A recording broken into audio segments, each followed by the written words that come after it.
mga kajangker. Ito na yung nabenta natin lahat ng ating mga junks. Yan. Yung puhunan natin kanina 1,000, tapos hindi naubos yung 1,000. May natira pang 250.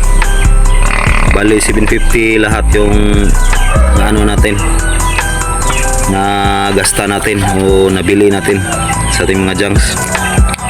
Tapos yung benta niya lahat, ito na yun, 1,525 mga kajangker.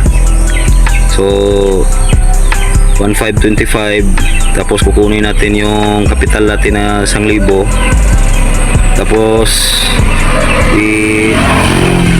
plus natin yung 250 na tira sa kapital natin. Bali yung ginansya natin nasa 775 mga kajangker. Ayan. Sa susunod na video ulit mga kajangker,